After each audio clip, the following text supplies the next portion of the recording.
Hello, hello. I didn't know if you were going to introduce or I was, but I could introduce.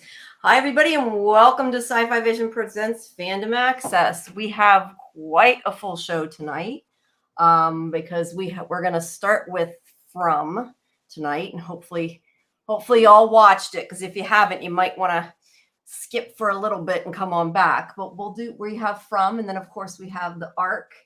We have the series finale of Snowpiercer, Agatha All Along, and then if Karen ever gets here, we're also going to talk about she just Vengeance.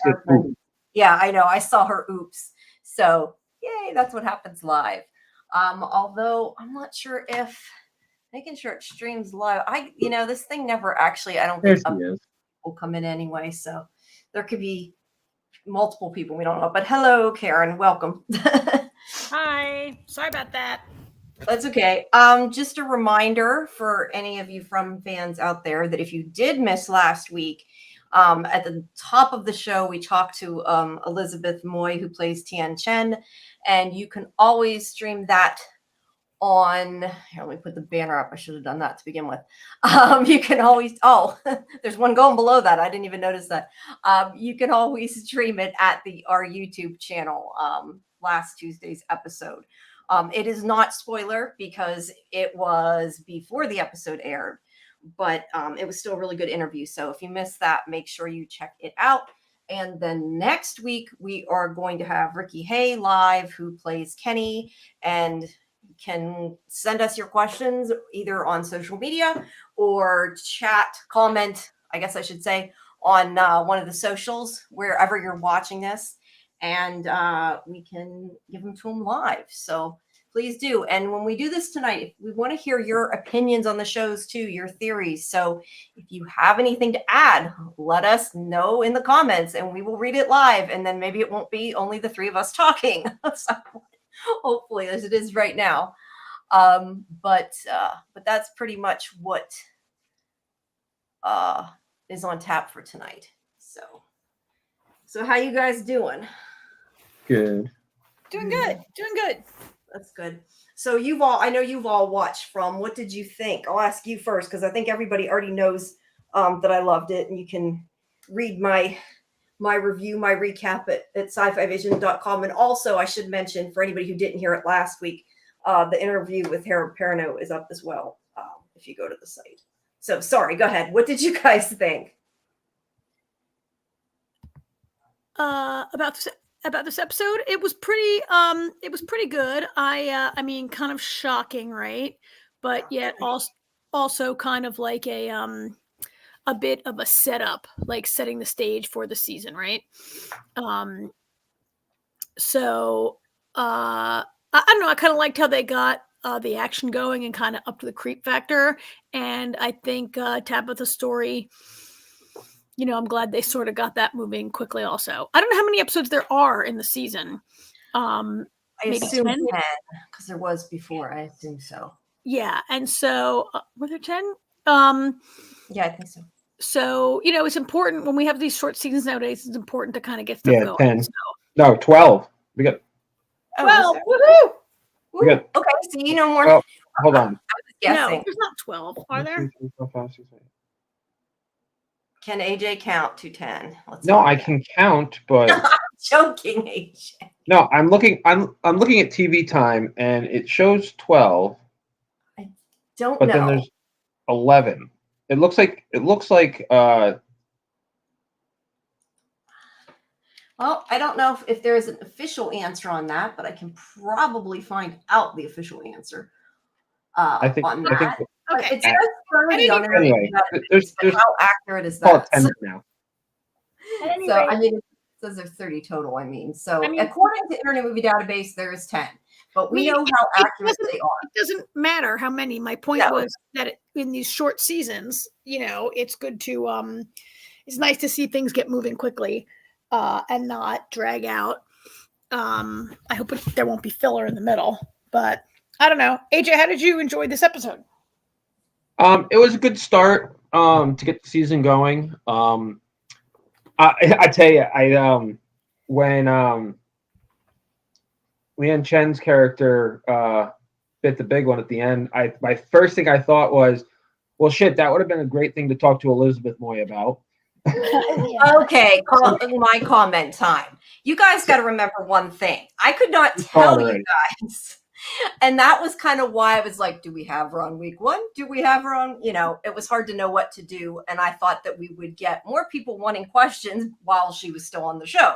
So, well, she's still on the show. Why I opted to have her come on last week rather than this week. So yeah, I know, but it was kind of like a toss up, and I couldn't tell you guys, oh, hey, by the way, she dies. Do you want to have her on next week? Because then you both would have killed me. So yeah. And MGM might have too. So no, I'm just teasing. But yeah, so that was why we had her on last week and didn't do the spoilers. But at least with Ricky coming next week, we can talk about, kind of his reaction and everything to that. Whatever that may be, in the upcoming episode, because we'll have seen the second episode. I really liked the first episode. I think it moved really fast, and I agree with you. It definitely was a good start to it. It brought a lot of tension, and I mean, I definitely feel like that continues throughout the season. I do not feel so far like there was much filler, and I've seen pretty far into it. So, yeah, I mean, all I can say is I think everybody is going to really like it. I wish I could say more. Obviously, I can't. Right. But yeah, it gets really good. To keep it on this episode, we had this. I mean, there's sort of 3 main story arcs going on in this episode, right? One was Tabitha. I didn't expect her to find I really liked the twist with Victor's name still being taped into his lunchbox. Yeah, that was cool. I didn't expect that to go so quickly, that she has already met someone who appears to be, I mean, I think she just says, "You're his father," and we don't see a response, but, I'm assuming this is Victor's father. It's her guess. No, we have a comment here. Let's see. Jasmine says, I just realized, did the teen boy from season 1, episode 1 ever get identified who asked, "Don't you recognize me?" Was he supposed to be her brother? That's been a theory I think a lot of people have, that perhaps it's Thomas. But he wouldn't be that old, so I don't know necessarily if it could. I mean, this town's weird. Wait, what? Who the hell knows? The boy from episode 1. The little boy in the beginning. At least I assume she's talking about episode 1. She means back on the very beginning of the show, the one that was on the porch when they went in Colony House, and he's said something to her. I forget exactly what he said, but said something to her to get her to go with him instead of going into Colony House the very first day. I had kind of wondered that too, but we find out obviously he was a lot younger when he died, since he was a baby. And from what I could gather, from what they've, said at different times, I think she says at one point that she was 16, and she's obviously not that much older than that now. I think she's supposed to be 17 or 18. Don't quote me on that. But so he could not be that old. But then again, this place is so twisted. Who the hell knows anymore, right? Yeah. Yeah. But I do agree with what you said, though. I was kind of surprised it went that fast too. And yeah, that's what Tabitha thinks. We'll find out, his reaction to that. But it's quite clear that he recognizes the lunchbox. So. Well, yeah. Yeah. I don't know. I thought that this part of the storyline was kind of what I wanted to know the most about, was her getting outside of it, because I think it brings so much to the show. But I always question, and when I watch this at this point, I'm always questioning, do we believe what we see? Because we know so often there's an unreliable narrator, and I know there's a lot of theories floating around. Is she really in the real world? Do we know this? Because I think it's strange that she sees the boy in white, because I mean, is he projecting himself? Is he in her head? How is she seeing him, or is she seeing him? I guess is the and so she didn't get out. The boy in white pushed her into Camden, Maine, where Victor is from, right? So right. Is that boy a helper to her? And I guess, is she almost is Tabitha really there, or is she a ghost there, kind of, right? Although many people have seen her and talked to her. Yeah. and if she's a ghost, she's one of the few that doesn't have like bleeding eyes and stuff, but and trying to eat you. Yeah, But I mean, I took it at face value, but this show's so hard to know, so it's hard to tell. And it looks like, yes, that is what Jasmine meant, but is hoping at some point they go back to it. I hope they will too, but I kind of wonder that wasn't sort of just a one-off thing to scare her, But let's see. Yeah, I think that the boy in white, I'm talking about the boy in white, not that teen boy. I think he's helping too, but I mean, well, and Victor, again, we don't really know for sure, but I kind of feel like he's been helpful to the people he has helped at any rate. And Victor has repeatedly said he's my friend, right? Right. And definitely. Victor like knows so much. Although Victor doesn't know what he knows. Like, it's not like Jade is always like, Cuckoo Jade is always like, Victor, tell me what you know. Tell me what you know. And Victor, like, doesn't know anything. I mean, he knows so much, but he's like, he's just sort of absorbed it. And he's repressed so much of it also, right? Yeah. I mean, we haven't heard Victor really talk about his father, which is what I think people are waiting to see, because we don't know. We've heard him talk about his mother. We've heard him talk about his sister Eloise, but that's kind of all we've seen. But it could simply be, that he repressed it. The one thing I wanted to make comment on, I know this isn't necessarily one of the big pieces of the story, but I did like in this episode how they kind of did a good job of bringing in little tidbits of what happened last season without making them feel like exposition. Did you feel like that? Because like we see, for instance, at the beginning, we see Boyd cleaning his wounds. We know he got shot. It's just little things like that. They mentioned the music box. They mentioned the people in the coma. I forget what it was. I had written it in the review. Jade mentions something that happened. And the point is they put like little things here and there that I feel like if you didn't see it, I mean, I don't know if you could understand this without seeing the other seasons. I think you could pick it up. I think you would have missed an awful lot. But I think that if you didn't do a rewatch, it should help you at any rate. I rewatched season 2 last week, so it was all fresh for me. But I'm inclined to agree with you. The things that you mentioned just now was it was done. At least there wasn't a big exposition dump, but rather like smaller kinds of tidbit. I mean, I watched it last week. And I was glad to have the refresher. Oh yeah, boy got shot. And like he has multiple. He's got like several wounds. I'm like, oh, that was that was shotgun pellets, right? Yeah. So kind of it just drops those little bits in. There's also the thing about like the alcohol that Father Crottree left. He tells Jade about it. And that's the one thing I wanted to comment. This isn't important, but it made me laugh. Do you notice that they brought Jade into the police station to get him sober, and then he immediately, when he wakes up, offers him alcohol? I don't know if that was just to be funny or it was just something you weren't supposed to know. I don't know. It just it made me laugh. He says hair of the dog, right? That little. Yeah, I mean, it's not like he's an alcoholic. At least we don't think so. When you're hungover, that little shot of liquor makes you feel better. I guess that's true. Yeah, it could be that. But he does clearly say, would you like some hair of the dog? Yeah, that's true. I mean, more importantly of that, was like, where did you get the liquor? And Boyd says, oh, Father Crottree buried it in a bag with like a bloody sweater and I forget what he says exactly, but he doesn't explain it. Now that was my question though. What do you guys think about Father Crottree? Do you think Boyd is imagining it, or do you think it's potentially something the town's showing him? I'm just curious. I have no idea.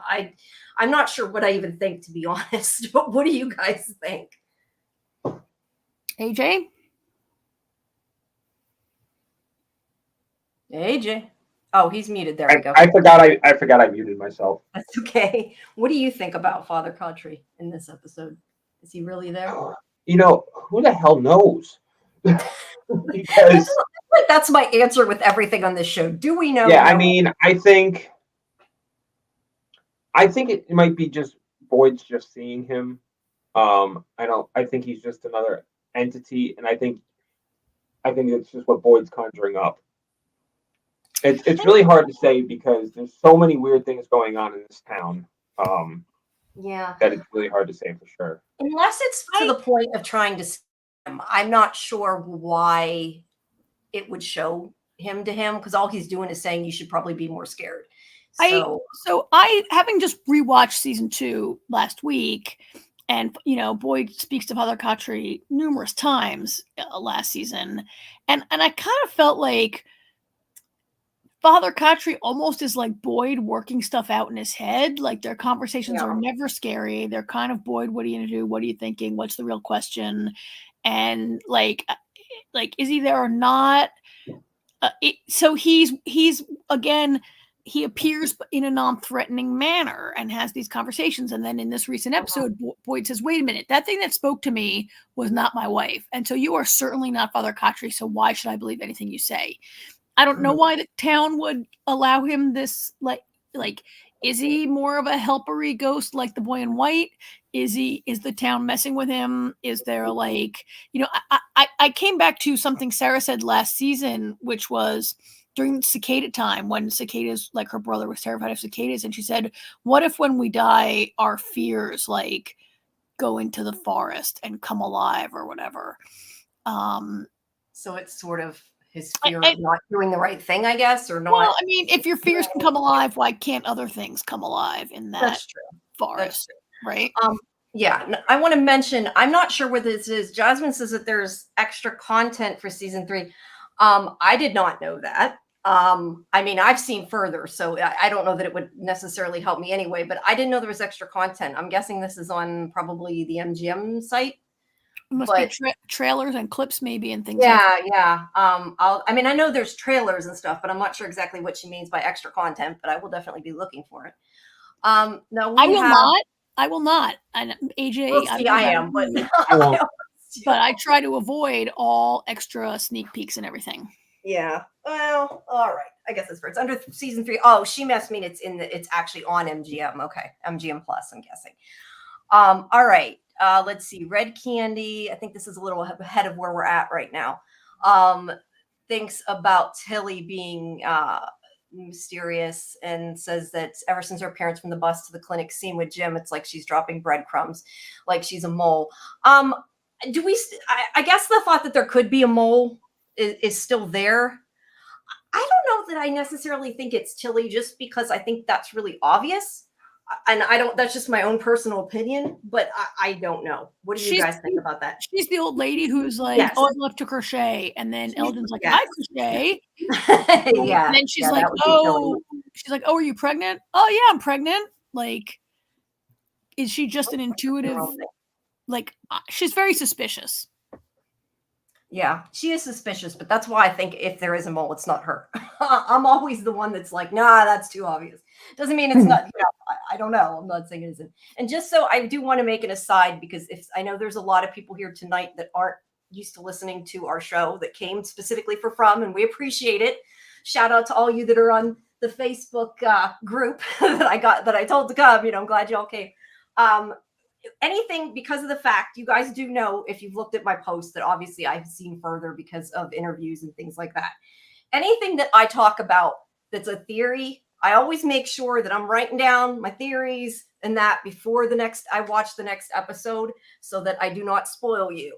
So if I tell you, I think something, I'm not basing it on something in the future of that. So just so y'all, I just want to make sure everybody knows that, so they don't think that I'm telling you things I'm not. It's really what I thought at that point in time. So let's see. We have some more comments. Let's see. Oh, she's saying they don't reveal much in those specials.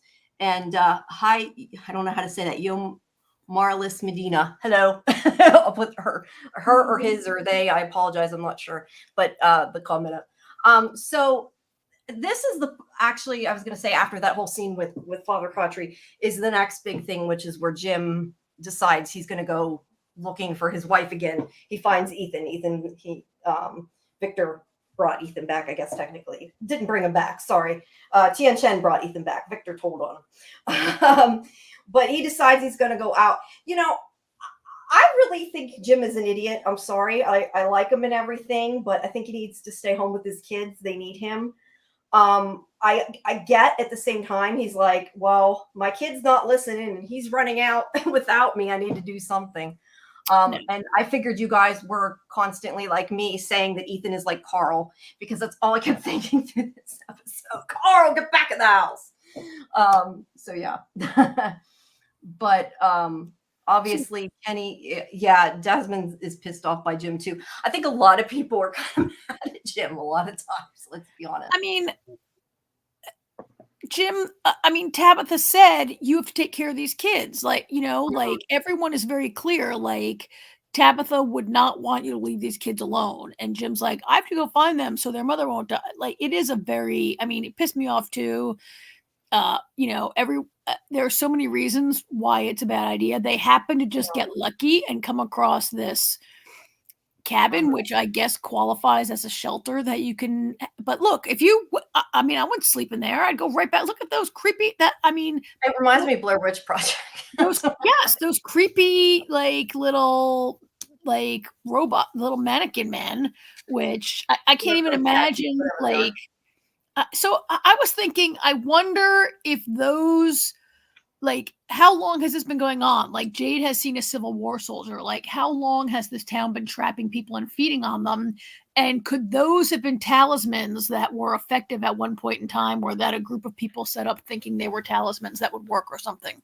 Yeah, I kind of wondered that, and I think a lot of people have been saying maybe they were some kind of talisman, kind of wondering. No, right, I'm not so original. No, yeah, well, no, I understand why you say it, because that's the first thing I thought too. I don't know the answer to that. I wish that we could see what's going on outside the cabin at night to know if they're keeping them away. All we know is there's something outside the cabin. We don't know what it is or who it is or whatever. It could be animals for all we know. But at least Kenny's going to go with him. Obviously that will end up probably not a great thing because he wasn't there with what happens later. I do want to point out, because I did not notice it until hindsight. AJ, were you talking? Sorry, AJ. I was attempting to. Sorry? You know what? Jim, while pissing us off, it's very Jim though. He's always jumped first, and then he thinks about everything. Oh, maybe I should do this, or maybe I should have done that, or he thinks he's definitely a jump first, think second kind of guy. Sure. So it's in character for what he did, at least. Yeah, it's definitely in character. I just wanted to point out, because I did not pick up on it until after I watched it. And then I'm like, oh, I should have noticed that. Kenny makes that comment about, I'm going to go with him. I know what it's like to lose a parent. I'm not going to let him lose 2 parents in 1 week. And it's like, that was totally foreshadowing. I definitely did not pick up on it until after. But after, I'm like, oh, man, he said that. Here's the thing. Was it foreshadowing, or was it the town making what he said come true? That's a good point, because we're talking about fears and everything else. That is definitely a good point. But I just assumed it was foreshadowing, but you definitely could be right. I gotta say, the monsters, that was brilliant plan by the monsters, letting the animals out like that. That was really smart. Yeah, it was. Let me say to you guys, the thing that I'm kind of questioning, I wanted to mention before we move on from this, is why they've never seen these cabins before. Like, is the town or whatever the powers that be keeping them from them that we didn't? Because obviously Boyd didn't see them, and they don't brush off the fact. Jim comes back after and he says, they would have seen them even if their tent was dragged. That I was wrong, and we probably are going the wrong direction. So I don't know. I'm just kind of curious why they didn't. I feel like that. Oh, because no one ever can. You can never go far enough away that you can't get back by dusk. These guys have first Boyd, and now these guys have walked farther than anyone ever has before, because you have to get back by dark. I guess that's true. We know that they didn't see him, and Sarah didn't see him, I think is kind of the point. Well, they might have walked in a different direction. Right. That's that's true. They said they went in a different direction. Maybe they think maybe they did. They don't have a compass. They've never been there before. It's not like there's the Appalachian Trail with signs every 3/4 of a mile, right? Do you think that it was a dumb idea for them to stay in the cabin? I was kind of like, that's smart. They don't got to go further. But I guess other people disagreed with me. No, I think Boyd told them, I tried hanging a talisman in a tent, and it ripped my tent to shreds. It won't work. You can't. The But tent no, will I'm not not going back to the hut and staying in that cabin. Like, do you think I thought that was actually a decent idea from Jim? But it didn't seem like people agreed with that. They thought they were stupid for doing that. I don't know. I thought it was a smart idea. I mean, if you have the talisman, why not? Yeah, that's I why didn't, was I didn't like, find that idea too less much. walking, less distance. This is how you go further and find new things. Right. I mean, the talisman works inside a car. It worked inside the RV. It works inside like other kinds of not very secure buildings, right? Right. I think it's Yeah, not. I don't know. I figured it would work. I mean, I think it was terrible that like, so they walk all this way. They're in the and like it's the first night, and Jim's like, "Oh, Kenny, you're right. I could have left my kids orphans. I should go back. Let's go back tomorrow." What? Yeah, like, oh my, what? Like, could you have saved us? Figured this a day ago, you know. No, he could not have saved the trip. Yeah, because otherwise it wouldn't be Jim. True, very true. Yeah. So let's see what's next. Yeah, so I was wondering if it was the town. I mean, the town sort of making it come true that, you know, she like Kenny's mom goes out to help Boyd bring in the animals in this very like self-sacrifice. I mean, you know, she's first of all, she has to try to fight everyone who's panicking about food. Then like she goes out to help with the animals, which was it snowing? Like, what is this picture has snow? It was probably snowing because it's snowing through a lot of it. And you know, but see, not only like, so I was wondering if it was sort of like Kenny's statement being like, I wouldn't want them to lose two parents. Is the town making come true? But they also force Boyd to watch her be torn to shreds. Yeah. Well, yeah, that's the whole point. But before we get too far into the very end of the episode, let's go. There's a couple things I want to mention. We didn't talk about Fatima. That was the next thing I have. Let me see where to go. And the food shortage. Those were kind of the other things. The food shortage is obviously really important. I'm not sure because that's what led to all this. Those are kind of the two things. Well, nothing happened to Fatima except she. No, nothing happened yet. I said you're right. That part isn't necessarily a huge thing. Other than Elgin had the vision after that. I think that was after that, right? I'm looking. I have it in order. That's why I'm looking. Well, I have about clear. Jade. Those things aren't super important in the scheme of things. He had a dream. He didn't have like at first. It appears that he and Billy are having a shared vision, but it's actually a dream that he's having. Right. So yeah, the food shortage. Everybody's freaking out. They don't know what to do because there's nothing left. All the crops are bad, and that's when they start the idea. Well, what if we eat the animals? And it kind of divides people. And this whole scene was good. I enjoyed this scene. I'm not sure where Victor got a gun from, but he could have really gotten it from any of those bodies that were, he found slaughtered before. Let's see. Jasmine says, I feel like even if they left the animals till morning, they would have all been slaughtered. Yeah, I mean, yeah. I hope cannibalism doesn't play a part. I hope not.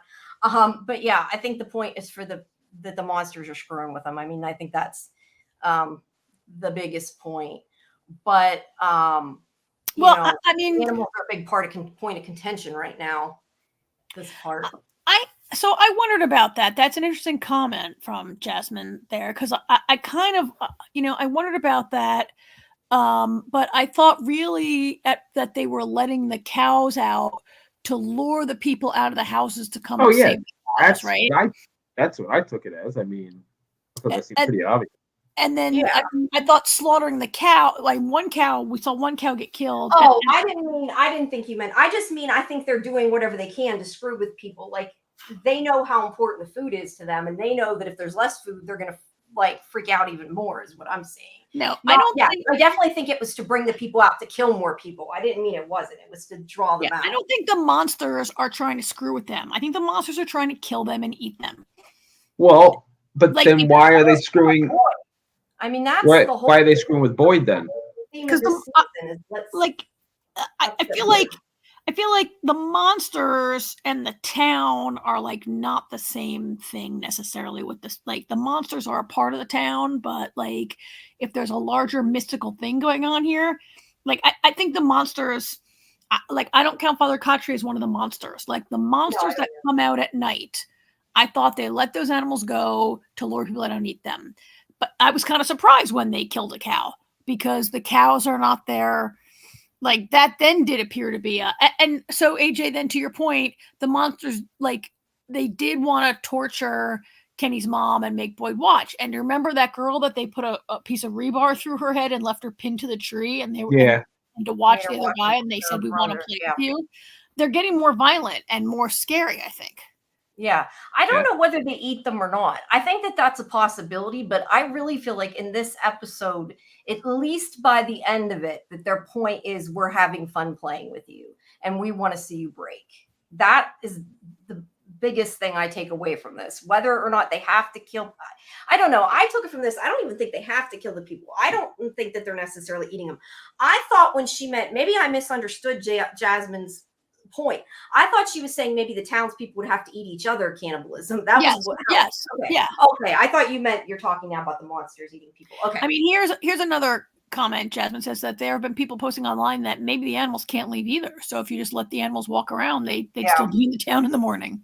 Yeah, I think they make a comment that they just walked out of the forest one day. Like, how did they, when they found them at the beginning? I think they said something like that. I was trying to remember without going back, but I just figured like the play. I keep wanting to say the island. If we're talking and I say the island, y'all know. I keep going to say that.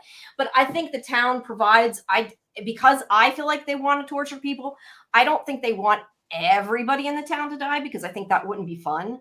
So I feel like they're never going to let everybody completely starve, no matter what, whether it's the monsters or the powers that be that run the island or whatever the heck's going on. Don't worry, we'll discover some secret stash. Yeah. Of food somewhere.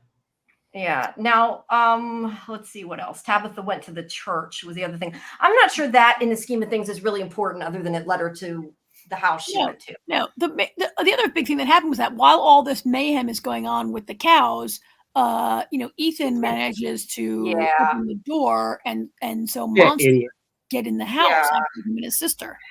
Yeah, that was kind of yeah, he went after the goat. That was kind of dumb on his part. He's a kid. I can forgive him. He's a little old. He's not 4 years old. Yeah, but I feel like it was a gut reaction and it wasn't necessarily thought through. Stupid. I feel like if I was there and I don't know that I would do that now, but if I was younger and like I saw my pet run by outside, I don't know that I wouldn't open the door like just out of reaction. Oh no, not necessarily thinking. He's still a kid. I don't know. That's what I think. He's like 11. 12.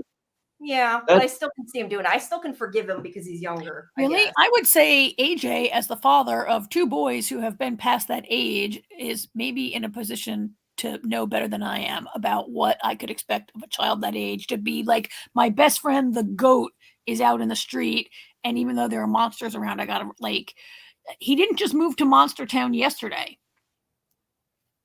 I feel like shows sometimes get a little lazy when there's a kid involved and they can make him do something stupid because he's a kid and he's not 4. He's like 10 to 12 years old, right? Yeah. Sometimes they try to make kids be a little more like anyway, like the monsters get right on in the house. It's not like, hard for them to push their way in. No. And so thankfully Sarah and Randall helped them get out. I was glad Randall at least got off his ass and did something. I mean, not that he did a whole lot, but he did a little bit. He did the bare minimum at least. I didn't include his picture because I hate him so much, but there he is on the left. God, when can that guy please get killed? What was I going to say? You made me lose my train of thought. I don't know what I was going to say. Oh, I know what I was going to say. Not relevant, but it's driving me nuts. And I keep saying this, and I posted this online, and I've asked people, why was Victor in their house at night? He's not living with them. He was with Tian Chen and the Matthews in their house at night. Why? I don't know. It irritated me because I feel like it was just a little nitpick that was stupid that shouldn't have happened. And it irritated me. What, that he was in this house? Yeah, that he was in their house because it's like he's living there and there's no reason for him to be. But he might have been there when everybody was afraid to go to sleep, and now he's still hanging around. I guess. I just wondered. I don't know. It was just something that irritated me. I think Jazz was talking about maybe there being a purge and the town maybe resetting. Yeah, I think that's been a theory before with was it Christopher? Is that the guy's name that killed everybody? We still don't know a whole lot about that yet. but yeah, it could be. I don't know. Well, Christopher killed everybody. Boyd's wife did lose it and kill a bunch of people before Boyd had to kill her. She would have killed more if Boyd hadn't killed her, right? Yeah. I think they're alluding that I think they're alluding that Jade might become like Christopher. I sure hope not, but that's kind of what I No, I think Jade is on the trail of a breakthrough. Oh, I think he is too, but I'm just saying I think that they're kind of comparing him, I guess, to Christopher because he's with the whole symbol and everything. I think we need a guy to be the smart guy, the science guy to figure shit out, and Jade is it, and they can't kill him. No, I don't think they'll kill him. I hope not. I like Jade. Jade's my favorite. He's awesome. I don't know. I like his attitude. He's funny. Jade's your favorite? He's such a dick to everyone. Yes, but that's kind of my point. He's got the best lines. He is a dick. He's the second biggest asshat after Randall. Yes, but at least he realizes it and apologizes when he does it. I would not mind one bit if Jade got killed, except that they need a science nerd on because Jim thinks he knows stuff, but he really doesn't. Jade really knows stuff. Yeah. All right. So we're back around to the end and about it seems that the point of the monsters is potentially that they're trying to make Boyd break and they force him to watch. I think that what's it say? Red Candy says Jade's the Eureka of the show. Yeah, Jade's the one that I think is going to figure everything out probably. Sorry, go ahead. So I'm going to take issue with your comment that the point of the monsters is to break. At least again, right now. Is it the town making stuff came true? Boyd said out loud, "You don't break me." And they said to him, "Oh, you say we don't break you? We're going to break you." Is this becoming a thing? Let me finish my sentence. Is this becoming a thing where you have to be careful what you say? Because if you voice your fear, it's not just when you die now, your fears come to life. If you voice your fear, does it come to life, right? If you even say it, if you think it, I don't know. Could that be a thing that's coming? Anyway, sorry. No, I was just going to say, I found that scene kind of hard to watch, in a good way. I don't know. Harold Perrineau was really great in that scene. Yeah, I found it really hard to watch. So AJ, what do you think about, just asking AJ but the idea of we don't even see her, the person being killed is not the focus of the scene. I kind of like it, but I kind of don't like it. I think it makes it even creepier because we don't see it. It has that whole, all we have is Boyd's face, and Harold Perrineau acted the hell out of that. So you got to imagine it was pretty bad. Plus, we hear her screams off screen, so I think it makes it even more, more devastating. And I tell you, I don't think we've seen the last of her. She can come back maybe as a ghost. She can come back as a ghost. She could be. They could have. Who knows? Who knows what they actually did to her? They could have turned her to be one of them. We don't know. Yeah, and that's my other question when you say turned her. I think about how the worms went into Boyd, and it makes me wonder, the monster scratched Boyd. Does that not matter? Could he be infected with something now? Because that was what I wondered right away, was oh no, they scratched him. Does that not mean anything? He didn't get the worms from a monster, though. He got the worms from a guy chained to the wall who, if, Sarah and Randall and whoever else, when they went into a coma, they were chained to the wall. Was that guy in a coma somewhere? And we don't, and he gave the worms to Boyd. I don't know anything about that. Could they have given him worms? Would they have given him cicada? That whole thing just is a huge question mark out there right now. But Boyd doesn't have the worms anymore. But he didn't catch it from a monster. Maybe the monster, I think if the monster was able to give him the worms back, the monster wouldn't do it. Well, not necessarily the worms. I just wonder, I don't know. I guess maybe I'm so used to thinking of Walking Dead and stuff. I just feel like they scratched him. Does that not, I don't know. I just worry that it could later come back that something is going to be wrong with him since the monster scratched him with the claws. I Don't know. And I'm just, theorizing, I mean, throwing things out there, seeing where they stick. I hope not, because that would be repetitive. Yeah, I feel like we saw that already. Like, get a better storyline. That's true. True. No, Jasmine's trying to send a link. The links are not showing up. Apparently, you can't send them. I'm not sure how to, but if you message it to me on Facebook directly, you know where I'm at on Facebook, I can look at it, but we can't get them in the chat. I guess it won't let you because we're in an app for where we're streaming from. Let me see. Let me really quick while you guys are talking. I'm going to look at the Facebook page. Maybe it shows up direct. I'm not Facebook, YouTube. Maybe it'll show up directly on the page she's on. Yeah. Let's see. I mean, it was really so. While she's doing that, AJ. I mean, if the death of Tian Chen is supposed to break Boyd, I mean, I don't think it will because he's the star of the show. I think it could break Kenny. Oh, it's absolutely going to break Kenny. Actually, you know what? Kenny is either going to regress and kind of go inward, or it's going to piss him off and he's going to become the new Jim.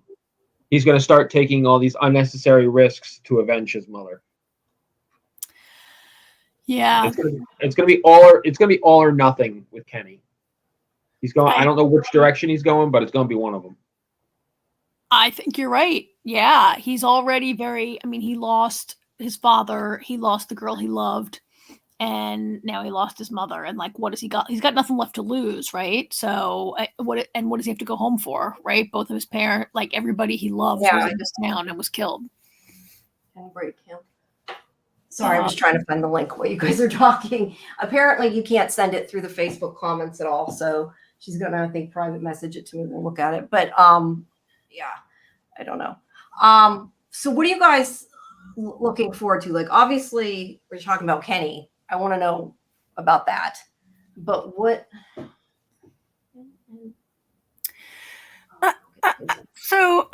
What do I want to see this season? I'd like to see Randall get killed.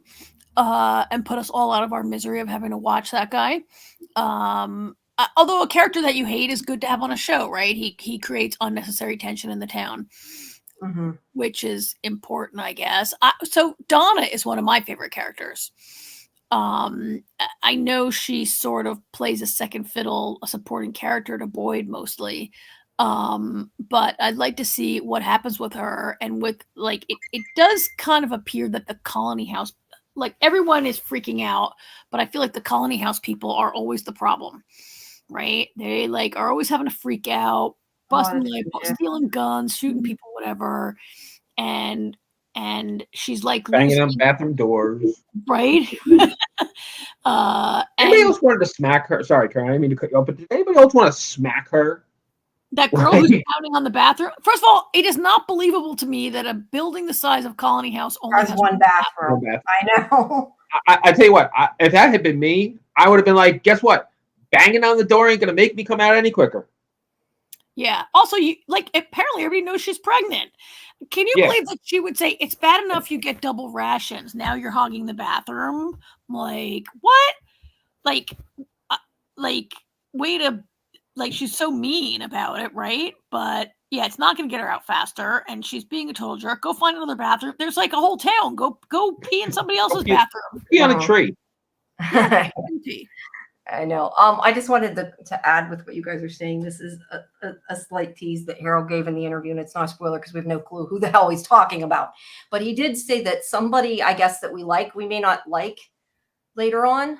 It's because he's saying that people are doing different things and changing, and I have no idea what that means, but it's in the interview. If you guys, Rob Perrin said that. I mean, it's not spoiler. I mean, it's just kind of he says that, which really doesn't tell you anything, but he does say that. And let's see, Candy. Whoops, thinks that Randall will have a good arc.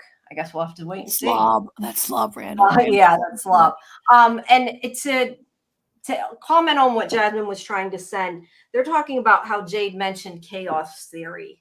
And I'm assuming I can't read the whole thing while we're on the podcast. It's really long, but I'm assuming from what they mean is like, a butterfly flaps its wings here and something else happens over here, so that things could be, related in a way we don't know. And then they're talking about geometric patterns, which I guess has to do with chaos theory. I'm not 100% sure, but yeah, I mean, I think, like I said, I think if there's an answer, Jade maybe will figure it out eventually.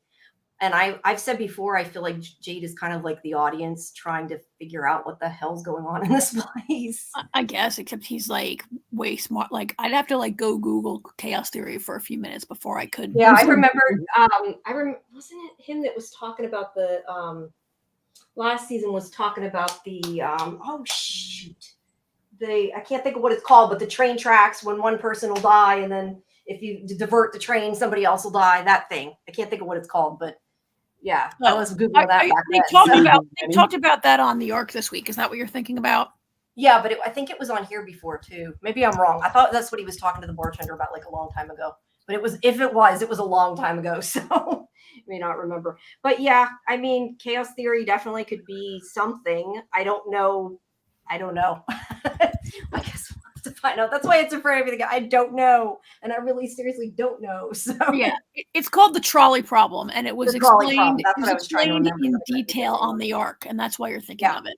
Yeah, I know. But I think he said something to the bartender about that last time.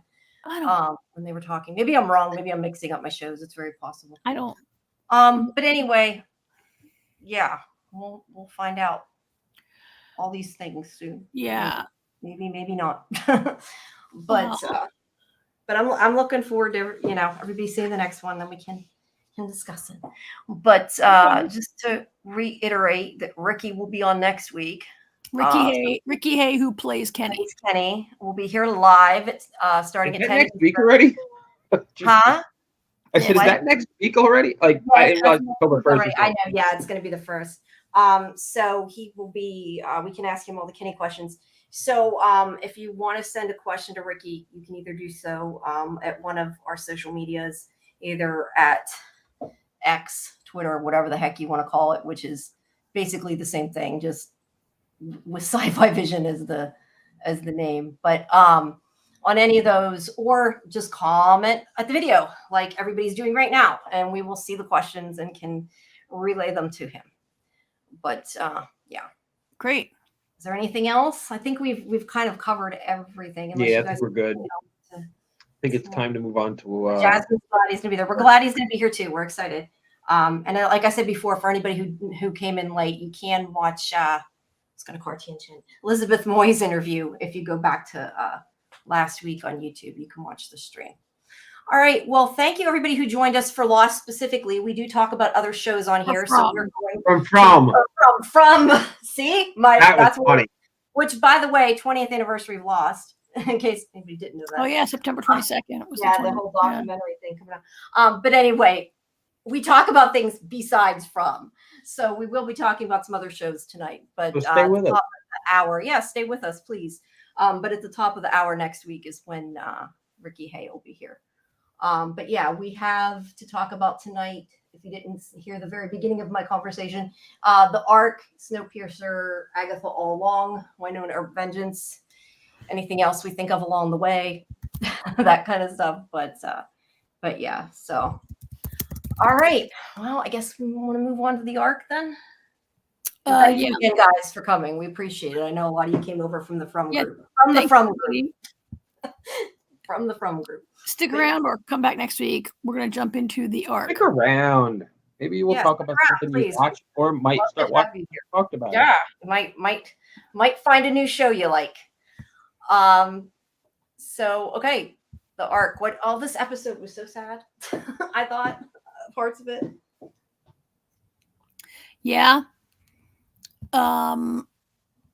I guess it was kind of sad. I mean, I have some things I guess I was more saddened by the ending, I guess, was what saddened me. We don't need to talk about the ending yet. I'm jumping the gun, but yeah, I thought this was another interesting episode. I know Arc had said that God, what is wrong with me today? That the actress plays Garnett, had said that this episode, and I think she said the next one too, right? With 10 and 11, we're gonna 9 and 10, we're gonna turn the show. Oh, 9 and 10. Okay, yeah, because this definitely changes a lot.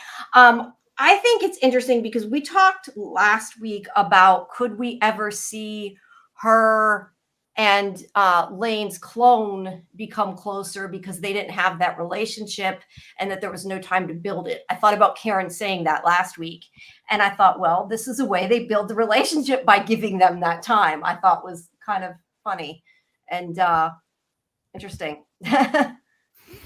Oh, slice of horror. Well, hello. Thank you. We met at the round table. Well, thank you for coming at any rate.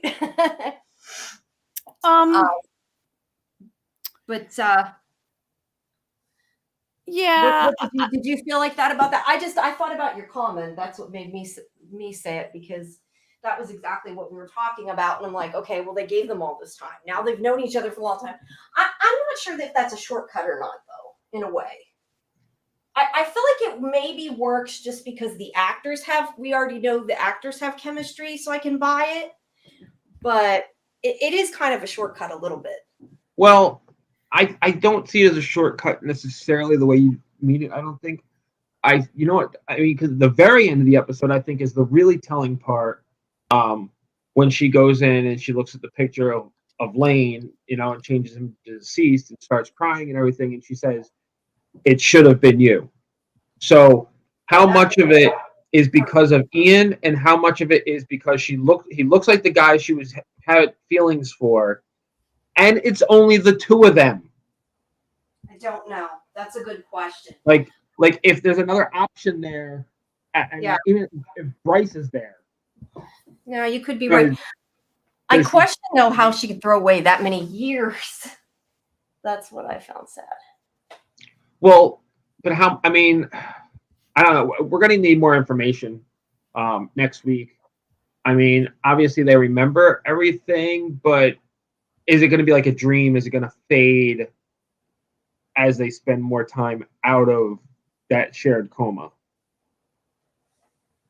I don't know. It didn't seem to fade for him, but she's having issues. Well, okay, it was 5 minutes. They're remembering both times, I think. I got that impression. Like they're kind of feel like they weren't gone, but they feel like they were gone. Yeah, well, that's what I'm saying. I mean, I think as soon as they got back, she, was like, oh my god. Like I feel like she almost feel like she was betrayed. Like she immediately pulls her hand away. She's obviously already having regrets because Lane immediately comes back to her forefront. I think it's going to be interesting. I just hope they don't. It's going to happen, but I hope they don't belabor it. Where Ian's like, "Come on, Sharon, you got to admit that this, that, and the other thing. We spent an entire lifetime together, even though it was only a couple hours. And I just hope they don't push the issue with him too much, because then it just becomes cliche." So I felt, God, we're getting a whole bunch of comments on this in our chat, I think. That was my reply that we see 5 times. That's all.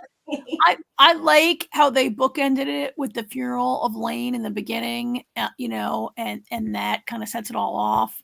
And then in the end, when we get back to Garnett saying like, "Oh, it should have been you," I liked that. I felt like while I was watching it, like we've seen, like people like blooping into at first I thought maybe they were out of phase. Like in Star Trek, people are always out of phase, right? And they're like in an alternate, right? They're out of phase and they're walking around an empty ship and they're just out of phase and everybody else is like, where are they? It happens all the time on Star Trek. And I thought that might be the case. Or did they, an alternate, whatever. And then it, turns out that it was only after Dr. Dr. Marsh gets back that they start to notice that their brains are phased up and like, are they in a dream together? I kind of, liked how they did a good job, I think, with the passage of time. And we see them like she and Ian are, now they're left alone. They become friends. Now they have their first kiss. Now he proposes to her because randomly somebody put a wedding gown in the like save stuff from Earth box or whatever. but forgot to put a wedding ring in. It could have just been a really nice white dress. Yeah, they marry each other. They grow older and older, which you know. Look, I didn't think the show doesn't have a ton of money for effects, but they like pulled together a prosthetic budget, except for that. Except for that part was a little weird.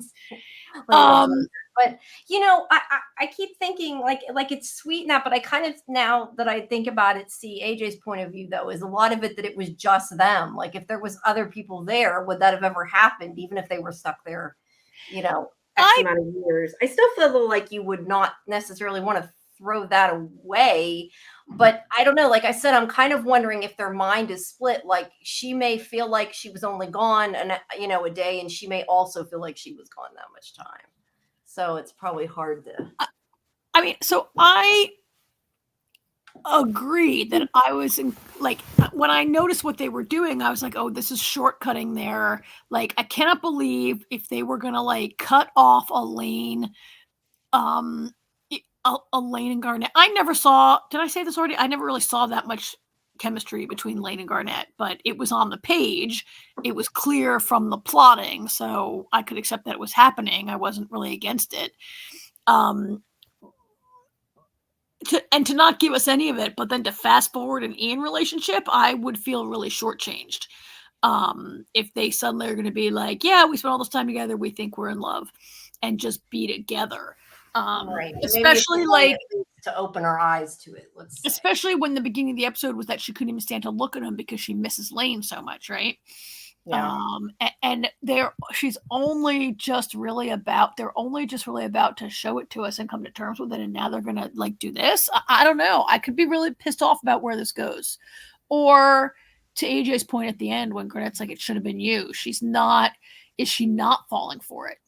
Right?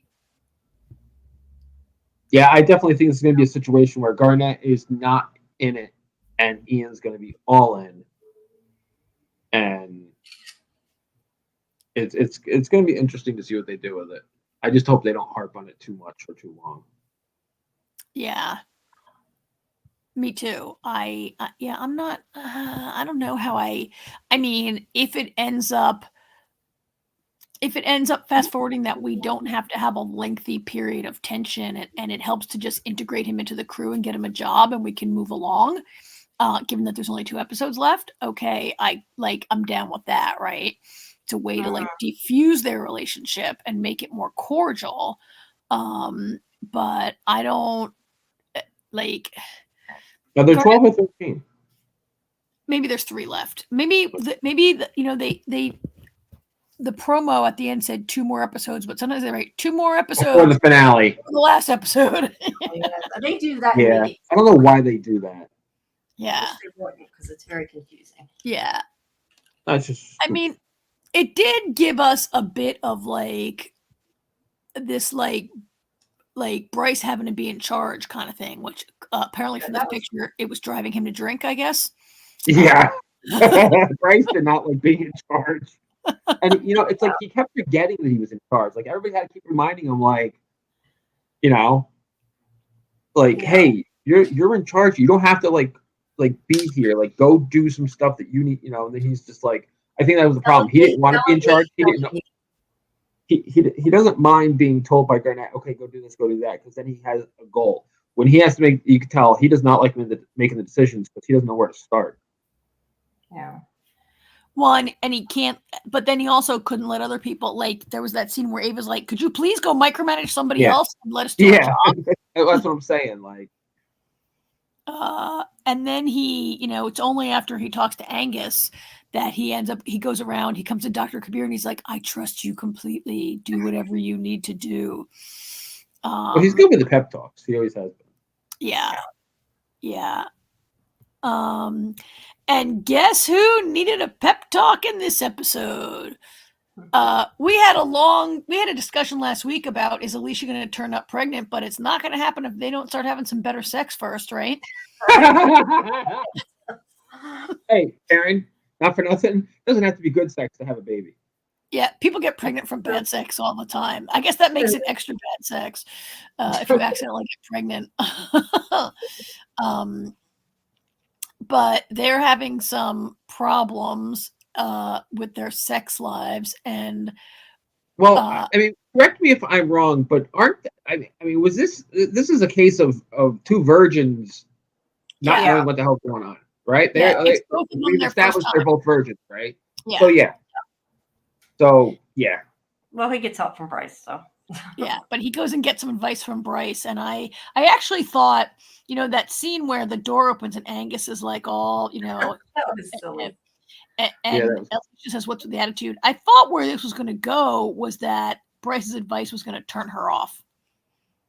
Like Angus was going to be too much swagger and too much attitude, and Alicia would be like, "Why are you being such a jerk? Get out of here." But that's not what happened. No. The Bryce charm works even if it's channeled through a nerd. Apparently. This is the second episode in a row where Angus expressed like not being needed anymore. If we had more episodes, I would say we might get a little crisis of confidence in him. Because he pretty much just makes liquor now. Yeah, something's gonna happen that they need him for sure. He could be the bartender. Yeah, he's the new Guinan. There you go. No, Guinan gave good advice. He's the one that needs it. Yeah, Guinan and Neelix both gave advice. Yeah, he needs it. Yeah. So overall, not a ton of story to talk about because it was mostly consumed with this like accelerated romance. It was definitely character development on their part, or relationship development, whatever you want to call it. Well, you know what else? It was a small part of it. It was a little, I guess, kind of rushed in the way things. The whole episode was about rushing things. But Kavir, she got a big confidence boost after losing after losing Lane. She had to operate on Marsh and take the control device out of his head. Oh yeah, yeah. So that was I don't have a photo of that, but that was a big that was a big deal storyline that he like forgot to mention. Oh yeah, I allowed Maddox to put. He didn't forget. He also. Like, what? You forgot to mention that you also have implants and there's one in your brain also? Well, no, he doesn't have, technically he doesn't have the implants anymore, just the control module in his head, which turned out to be a mind control module. Yeah, and so, and that was causing, right? And Trask was like, yeah, I kind of know about it. I designed it. Yeah. That's what was causing the dream. Yeah, I was surprised to hear Trask say though. Trust. Trask. I know you call him Trask.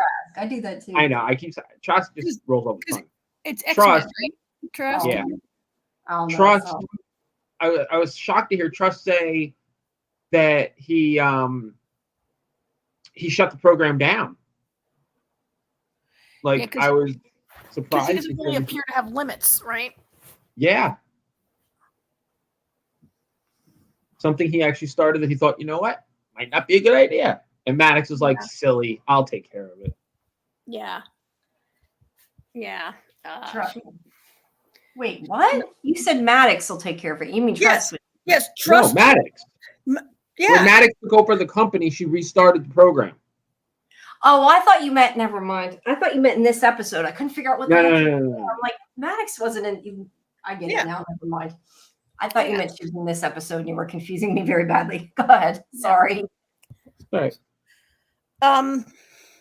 So that's what was causing the dream. And while it was in Dr. Marsh's head, I mean, I feel really what drove this dream was because Garnet misses Lane so much, her brain created this like way of being with Lane kind of, right? Like her brain creates this. I feel like it all came from her. Like somehow the mind control device in Marsh's head picked up her very strong emotion about this. And the whole thing, I feel, was spun out of Garnet's head. Because I don't think Dr. Marsh was causing it, right?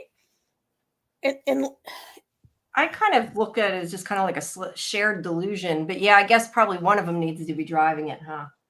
Yeah.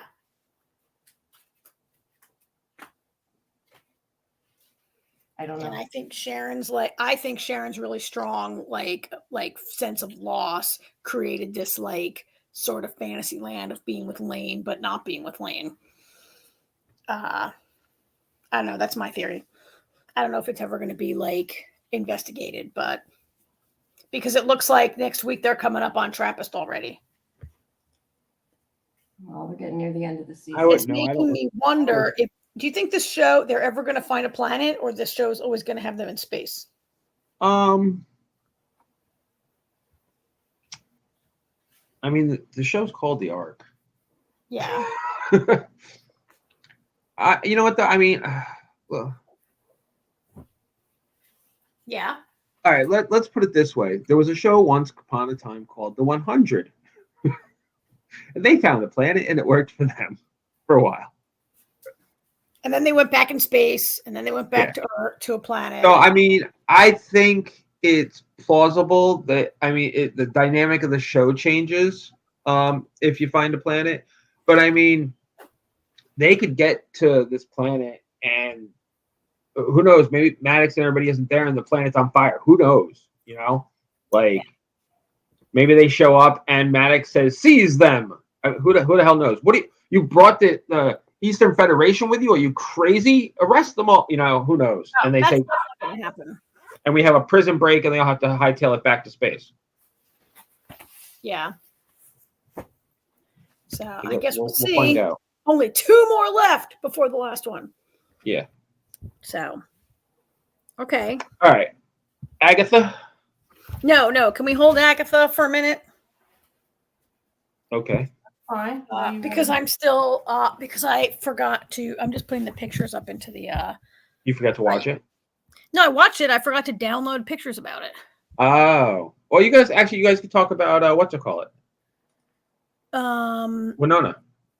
Okay, let's talk about, let me get to Wynonna. Is that what I was Talk about Wynonna Earp Vengeance for a minute. Yeah, I wanted to hold Snowpiercer till the end since it's the finale. And okay, that's fine. All right. So everybody, I had kind of mentioned before about it. What do you think about it? Let me ask you, Karen, since you've finally seen it now. I liked this enough. I thought it was pretty good. I have some issues with some things that happened, right? That I don't love, but what are you gonna do? And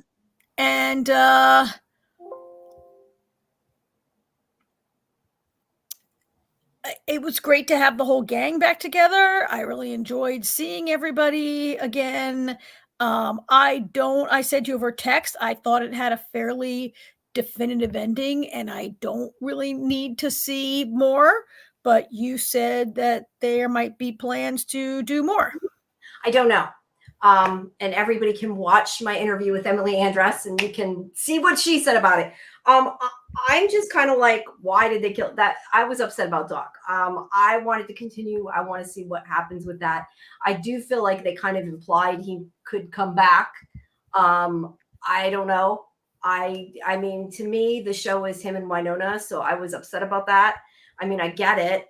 And then when she told me it was Tim's idea, I'm like, what the hell? I'm thinking, what did you do, Tim? No. Because, he wanted to do something big. And I get it. It does give a reason for it to come back. If it comes back, will it come back? I don't know. I mean, it has to get enough views and everything for it to come back. But regardless of the ending, me not necessarily agreeing with that. I like the rest of it. I mean, I feel like it felt like a, extra long episode of the series. It felt like it did before. The one-liners and that, although they could be have a little worse language in there and, or sex and violence, that kind of thing. But, yeah, I mean, I really enjoyed it, and I would like to see more. I think a lot of people would. I get your point, though. Sometimes they drag things on too long, so I can understand that. But me personally, I would be very happy if they would make more.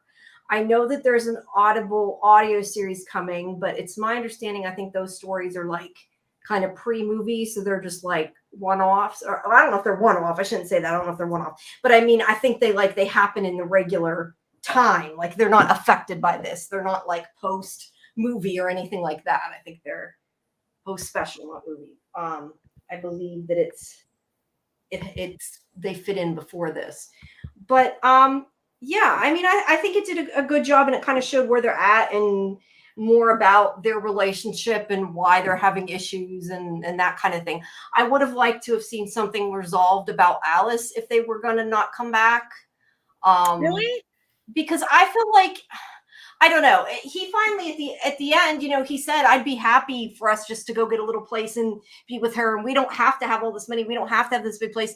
And I feel like they should have talked about this and done this before. Like, that's what I wish they had done. But it is what it is. But I also like the idea of like her being the deputy, and the fact of maybe Waverly going off to Black Badge. Although I thought Waverly couldn't leave the Ghost River Triangle. So I don't know if I'm forgetting something. I don't know. But yeah, I mean, I like everything they did. I think it was fun, as their show always is. It had its silly moments, but I mean, that's what Wynonna is. It's not super serious. So that's not a bad thing. It was entertaining. I liked it. And to your point that you made to me on text, I hadn't thought about is they did get rid of her demon killing gun, Peacemaker. But again, I mean, if it's right now residing with Doc, I feel like if Doc comes back, the gun can come back. And I mean, I guess they do need the gun. The gun's kind of like, yeah, that's like a big thing, but I still would think there's ways to bring it back. But I don't know. My main thing when I watched it, which was my big question to Emily, is, I mean, that line in the show about it's not just with, now I don't even remember what the line is because it's been weeks, but less like a reboot, or less like a reunion and more like a reboot, I think is what they say. Really? There's a line. Yeah, there's a line in it. I think I feel like the line was definitely stuck in there for fans to be like, oh my God, they might come back, and hope that they will. That's what I feel like. Does that mean they will? I don't know. The only way it's going to come back is if it gets a lot of views on Tubi. So people, if you want it to come back, Emily did say that, watch it. I mean, there's always a possibility. It seems like everybody is happy to bring it back. If it can get made, they'll be there. But I don't know. I just think it was fun. I liked it. I didn't like the ending because I didn't want Doc to be gone, but that's kind of irrelevant to the issue. That's my issue with it, So. Yeah, I mean, so I thought it was fun. I enjoyed Wynonna and Doc. They did, like, the storyline is like Wynonna thinks Doc is getting bored with her. Doc thinks Wynonna is getting bored with him. Because he kind of is like done with the hijinks and wants to settle down, and Wynonna's got like a scam every week, but it turns out Wynonna maybe is doing these scams every week to try to keep Doc interested, right? So there were not it was difficult for me to find a lot of photographs from this. I don't have anything of the villain Mina. I didn't love the overall storyline, which is like that, that we have to revisit. I mean, I don't mind the storyline was like revisiting Wynonna's lifelong of pain, and that she maybe by the end of it resolves it, and begins to have like Peacemaker's gone, whatever, and she's going to maybe have a normal life in town as much as you can in the Triangle. But I didn't love the whole storyline that it was like a woman from like the group home from Juvie who basically, like, Wynonna accidentally sent her to hell, and she managed to get out now, and she's having this, like, I don't know. I guess it was a little bit of a monster of the week storyline, which I guess that's what the show was for a long time. So I should be okay with it. I guess I expected it to be more of a, yeah, I get that point that you're making. Yeah, I don't know that it was necessarily my favorite demon. I think that I maybe would have preferred, change the link there, that I maybe would have preferred something that was connected to the old story, maybe a little bit. But at the same time, I think they wanted new viewers to understand it. So they did that. But yeah, I agree. The fact that it was a demon that she kind of made accidentally, I don't know if that was my favorite choice. I mean, it worked.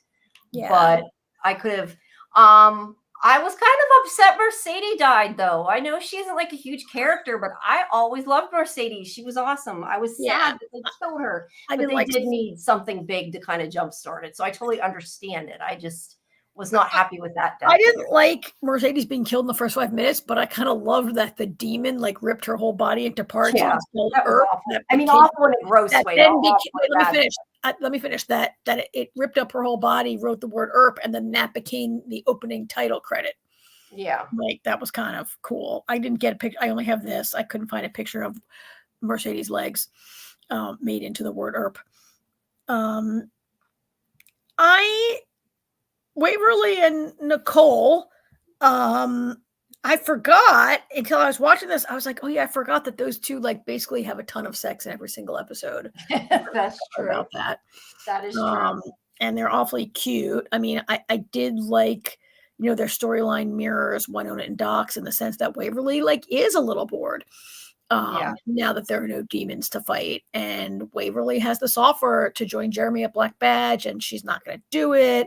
And then Wynonna just like busts on in there and is like, Nicole, you're holding her back. And, and she advises her, like, it's really bad advice.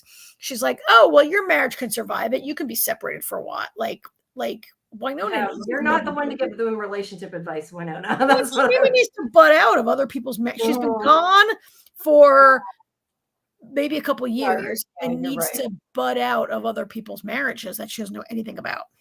Yeah, you're not wrong. But they're all friends again by the end. I would love, so maybe like it would be fun to see a show where Wynonna is the deputy sheriff, except that without Peacemaker and not shooting revenants, then it's just a small town cop show and it's kind of not the same show. Yeah. It's boring. There would have to be something that happens that she has to find a way to get Peacemaker back without. Well, that's why I like that Peacemaker's been buried with Doc, because that way if they bring Peacemaker back, they kind of got to bring Doc back. Like there would be no reason to do one without Peacemaker. Peacemaker is in that little trap that is buried with Doc. Yes, but the trap is buried with him. But my point is I don't know that it would make sense to have a story where they dig up his grave in order to dig up that trap, but yet he stays there. I'm just saying, like, I think that if they did one, they would do the other just because it is the way I would think it would really be. I think that's what I envision anyway. I think after being something like 240 years old, maybe Angel was 240. Doc is only like 179 years old, but whatever. Like I think let me finish. I think that after having like this difficult and painful life, and he finally finds peace at the end, and in his last moments, he and Wynonna are like, totally on the same page. He loves her. He knows he's loved. Like I would be fine if Doc was able to rest in peace. Yeah, I see that side of it too. And that's why I said that's more just my issue with I don't want him not to be in the show, Maybe there's a holiday heir out there somewhere. Yeah, that's true too, yeah. I'm sure Doc made a lot of children while he was a human. Yeah, that's true, maybe. But yeah, I don't know. I mean, whether it actually comes back is kind of irrelevant because we really don't know at this point. But yeah, I definitely get your point. I mean, he was at peace and that was the one thing he wanted. And I mean, to some extent before he was ready to go, it's just, he met Wynonna and fell in love and was willing to stay. But I also see that side of it. But I guess my thing is more if they do have another series, I don't know that I would want to see it without him because a lot of it to me is like their banter. Like that's what I enjoy a lot is their relationship.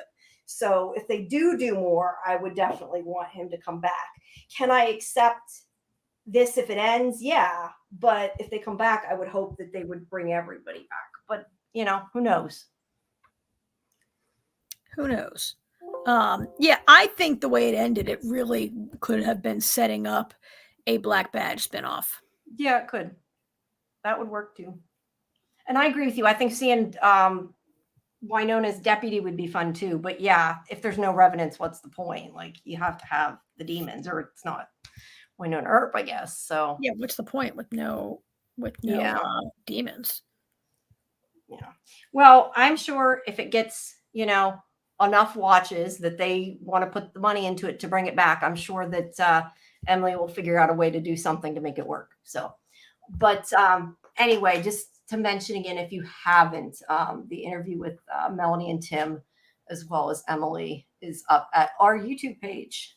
If you haven't watched it, make sure you check it out. All right. Well, you want to go to Agatha all along now? Unless you have something else. Yes. Yeah. All right. Okay.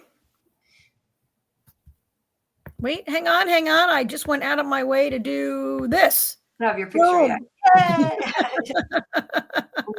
We got a picture from Disney, huh?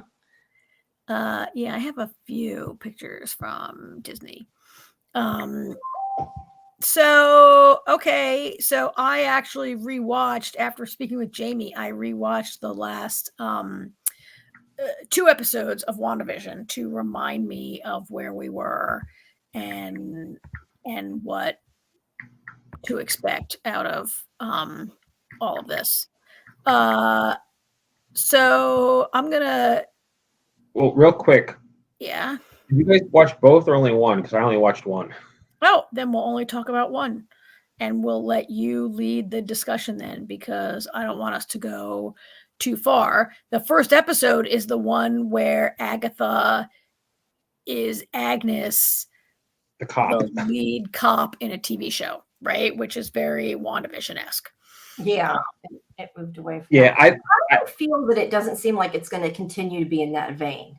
Did you want it to be? Like, I kind of was glad. I don't know. Honestly, I don't know what it's going to be, what kind of vein it's going to be in, but I really thought that I enjoyed the first episode. I did too. I liked that the opening credits was actually the opening credit of the TV show.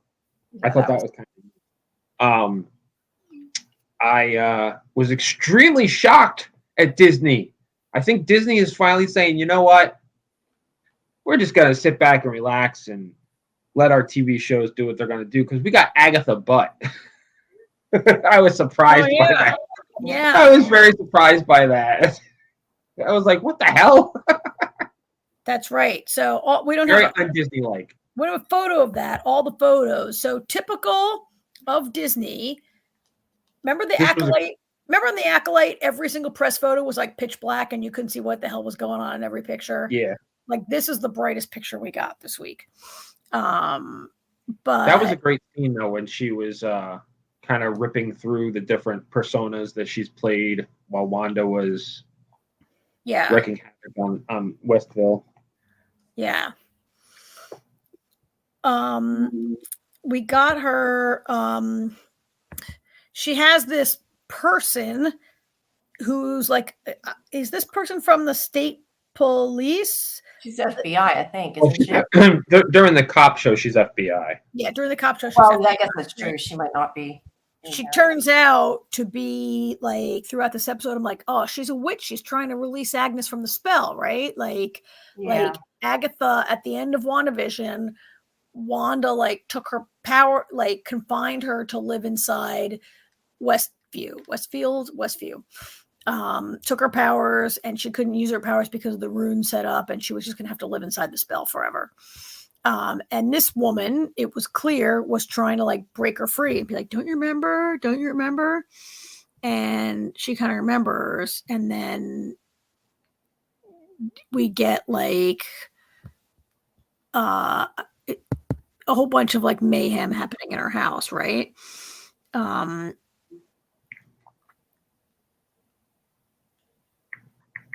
And we had a lot of interrogation of this guy, whose name I can't remember. Because I have his name.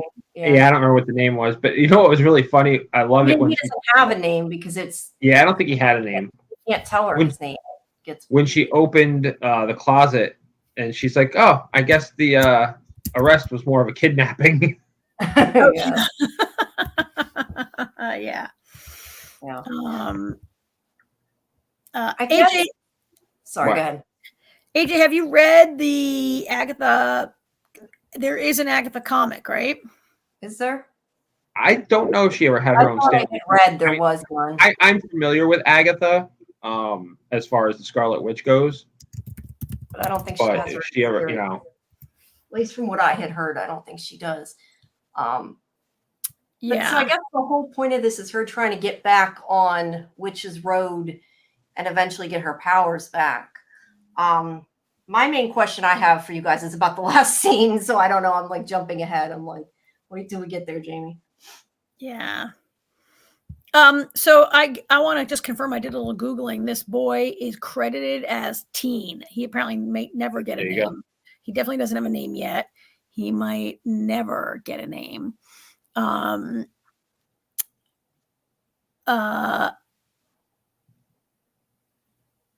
And so the people that we have met in this episode, we met Teen, we met Agatha, and we met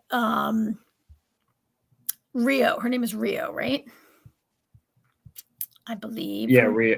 Yeah, Rio. Rio. I think those are all and we met like the neighbors and the people around town, right? And the ones And that she's taken on the road. I'm gonna have to take AJ. I mean, we had like the mystery of the book. Well, it's the Darkhold. The Darkhold, yeah, which is, which she didn't know at the time. But AJ, where does it end? I don't remember. I noticed that. I think how it ended. It ends with them going down into where the road is. Oh, No, that's the first one. I'm sorry. AJ, you watched two. I mean, Jamie, you watched 2 episodes. Yeah, I know. I just realized you meant the first one. Yeah, of course you meant the first one. Yeah, I don't remember. Ended. Rio leaves, says the witches are coming. Rio leaves, says that of course she's got to tell about the witches are coming to get her.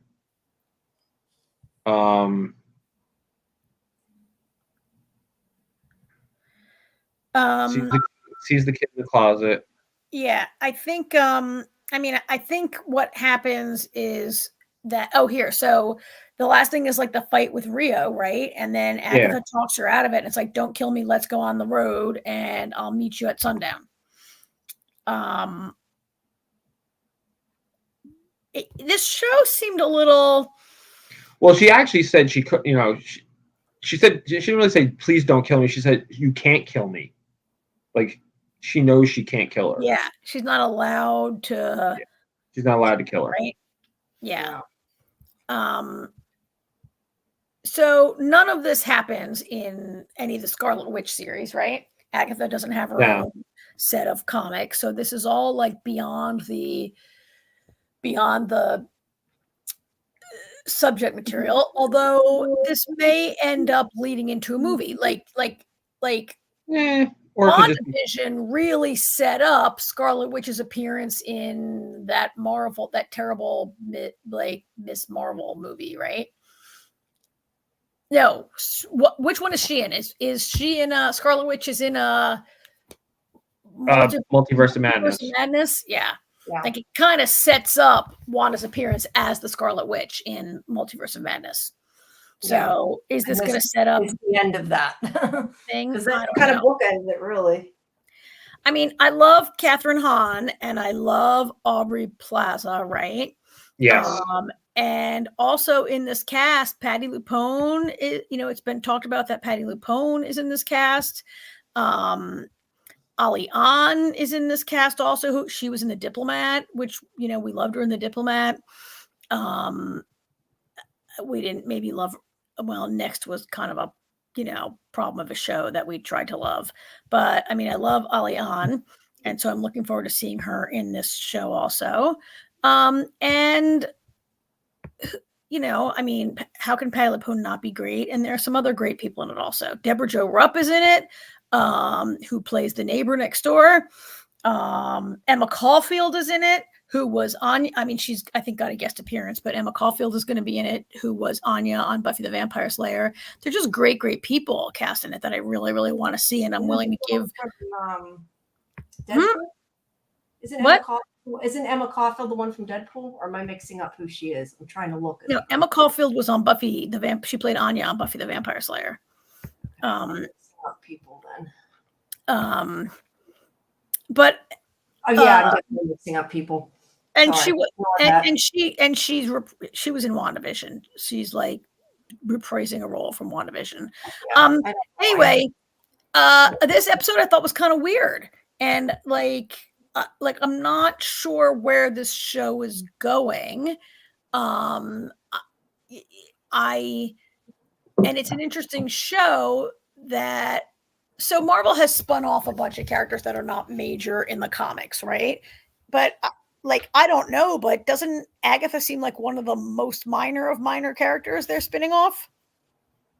Yeah, but it seems like it's gonna be fun. Yeah, I think it's interesting that she's a villain. Well, I mean, I guess technically Wanda was kind of she's definitely a villain. But yeah, but she's this. I mean, Agatha's a villain. It makes it maybe a little more interesting. We'll see. I like it. I thought going into the first episode when we saw the detective show that each episode was going to be a different, genre type thing. And that's what I was saying. I'm guessing because they didn't do that in the second episode that they're probably not going to. I kind of hope they don't. I mean, I think it was cool that they did it in WandaVision, but I think it was kind of like, gimmicky. Like not that it wasn't good, but I don't know that I Well, it fits the story, and that's why this made sense. But I don't think we get it every week in this story. Yeah, no, not at all. But I mean, I appreciate that maybe just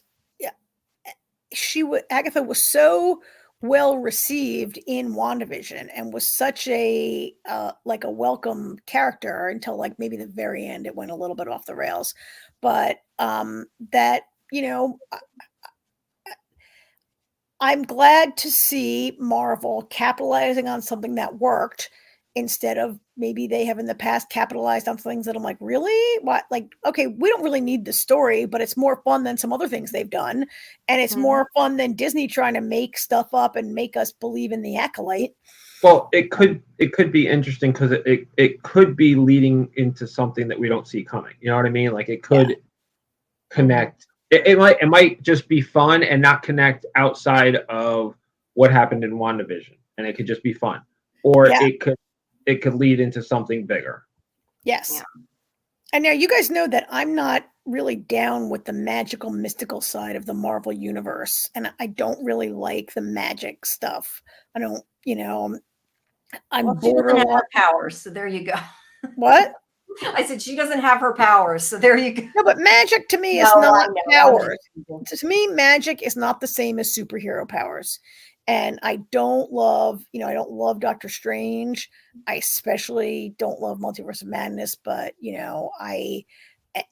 Wanda, like when I thought she was an X-Men mutant, like with powers, I'm more down with her than when she's just like a full-on witch descended from Salem or whatever. So I'm borderline on the stuff, but I liked. It took me, remember, I didn't like the first few episodes of WandaVision. It took me a while to get into WandaVision. I didn't like the genre of the week concept. And it took me a while to get into Wanda, but I liked it in the end. And I did love Catherine Hahn. So seeing her having a starring vehicle, I'm all in on that. Yeah. But you like Harry Potter. But Harry Potter isn't never meets the X-Men. Right? Like it's a genre but it's just magic. And everything else where you don't need it. It's just magic. I just want my superhero universe to like be normal superhero powers, whether they came from the planet Krypton or from radiation or from genetic mutation. But your superhero people know people with magic. And I don't like it. And I don't like it. I don't like magic mashed up with superheroes. I don't know though. I never took Doctor Strange's magic the same way as I do their magic because he's literally magic. No. But I mean, his like a lot. Well, I guess not all, but I was gonna say a lot of it comes from the stone, but it doesn't all come from that, so that's not accurate. I just don't feel that like. No, I get what you mean. That Magneto's power is magic, or that Deadpool doesn't really have. Well, he can't die, right? That's not magic. Wolverine is not magic. Superman is not magic. I know, different universe, not Marvel. Iron DC Man has magic too. Who?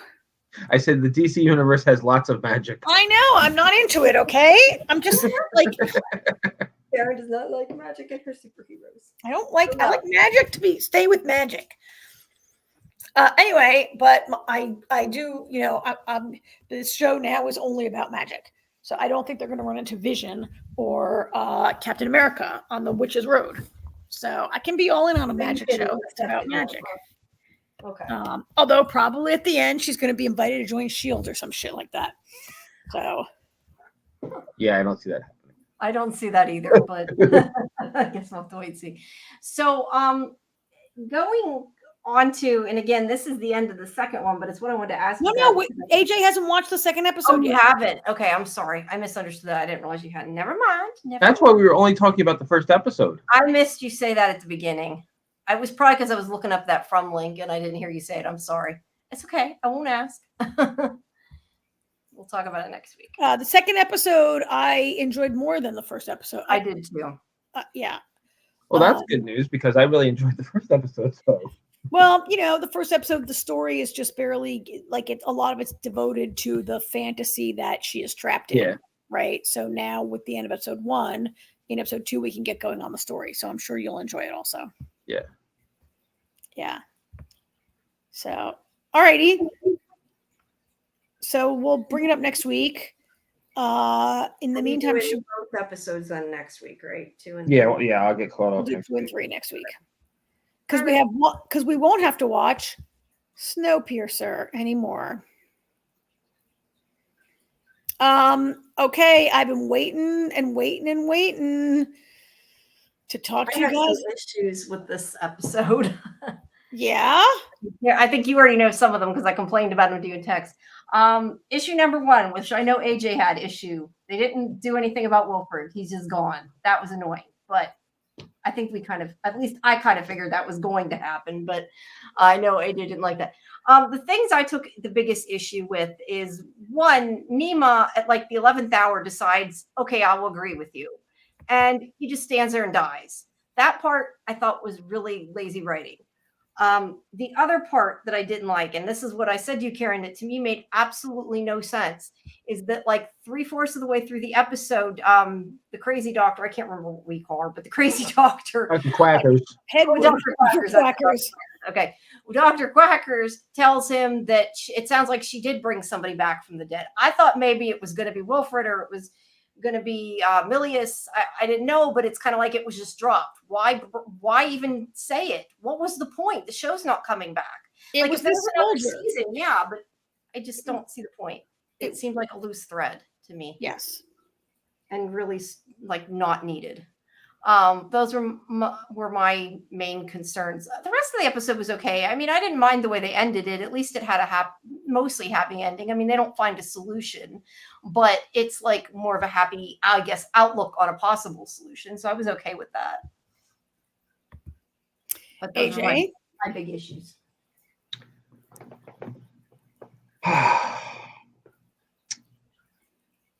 Uh-oh. Oh, yeah. Okay, before you speak, can I just say how much I really like Till's sweater in this episode, but it only works for a girl with like a small bust, and I don't think I could wear that sweater. But I would almost learn how to knit cable to make that sweater. It was so cool. I was extremely underwhelmed by this episode. I feel let down. I agree with everything Jamie said. I've been saying for weeks, Nima is an awful villain. I'm sorry. What I don't understand what they were doing this season. Like Nima, yeah, like Jamie said at the 12th hour, he's like, "Oh, Melanie, you're right. Okay, I'm gonna run. I sacrifice myself for what? I don't know. He just kills himself. It's not even a sacrifice. He just kills himself. Well, he doesn't know that it's not going to work. Doesn't matter if it's going to work or not. He's frozen already. Yeah. It could have worked, and it didn't matter because he's frozen. Yeah. He was just an awful choice for a villain.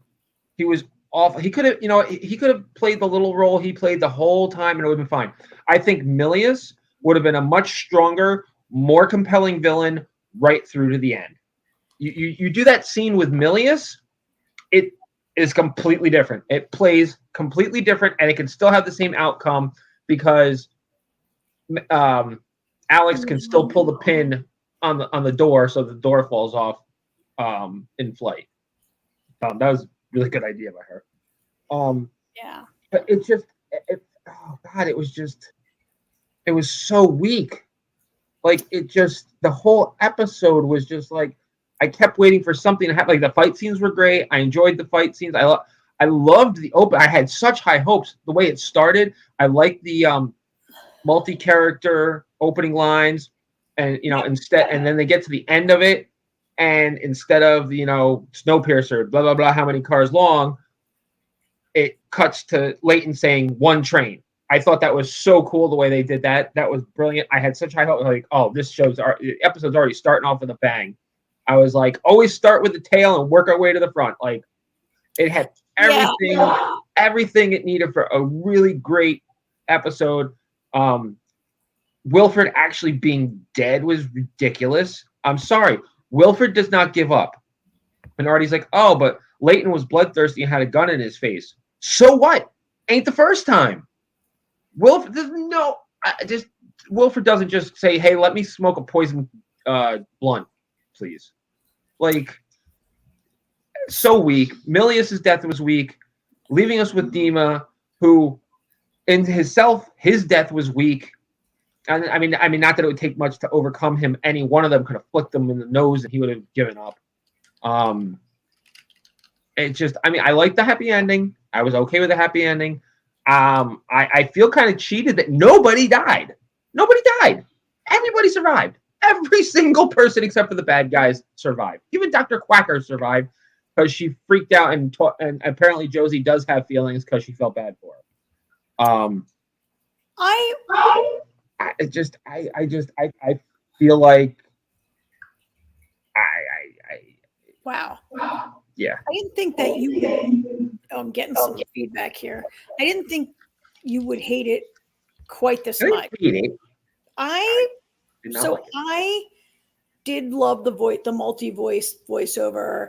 I thought the episode was really strong in the car-to-car fight. Like, I loved bringing it back to season 1 where they were fighting car by car. And even Till says something like, car by car, we only have 1 hour to go 40 cars.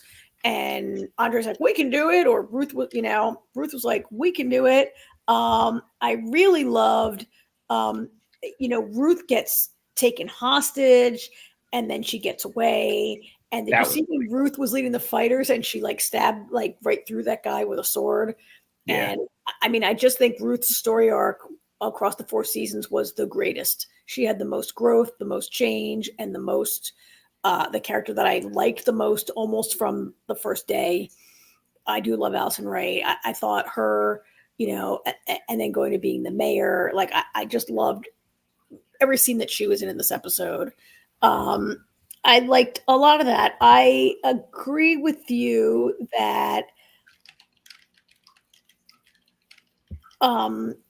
and Jamie's being a little quiet now. We'll get back to Jamie in a second, but I agree with you that I don't love that they went through 3 or 4 villains in this season, and having one villain, having Milius killed by Wilford was not. I mean, maybe, it's in Wilford's character, but I felt like, wasn't it really Andre's right as a character to be, or anyone else's right to, be able to kill him? And then to have Wilford kill himself and Nima kill himself. And Nima really was the worst. I kind of get maybe trying to make scientists be the ultimate villain because they caused this, maybe. But it was a waste of Wilford, right?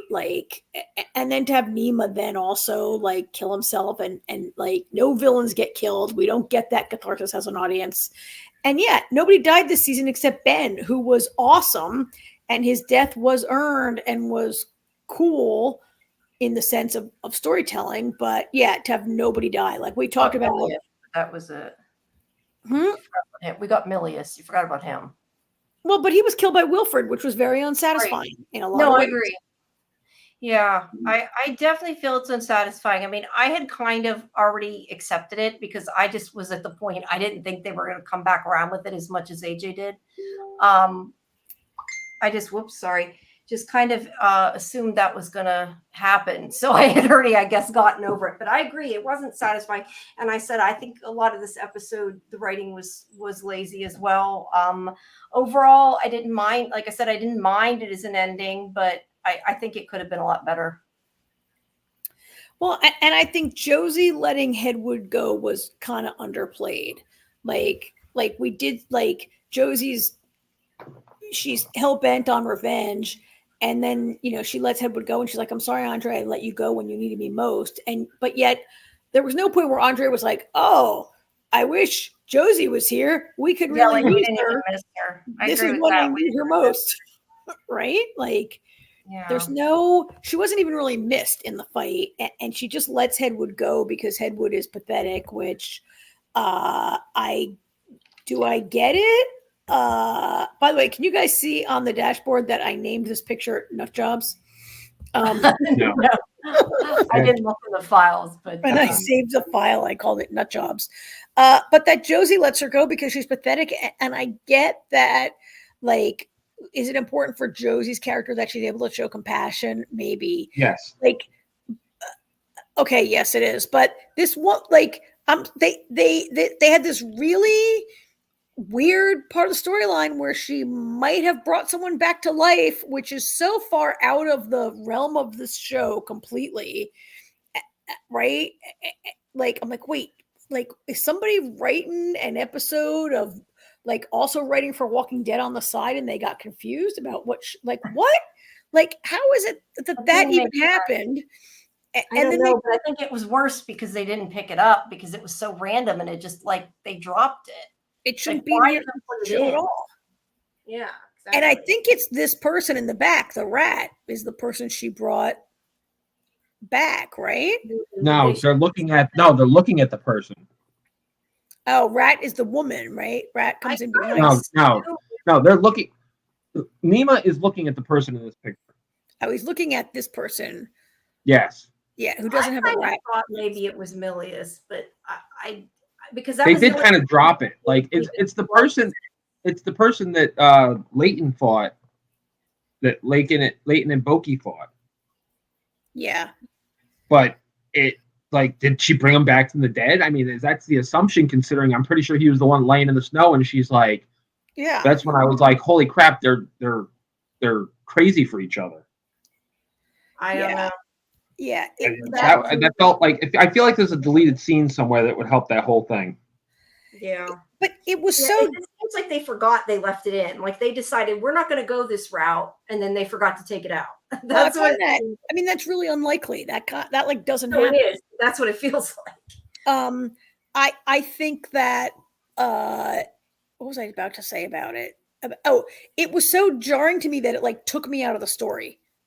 Like, in an already kind of, like, only 50% season finale, it really took me out of the story to be like, no, this is stupid. Like, why am I having to watch this? This is stupid, right?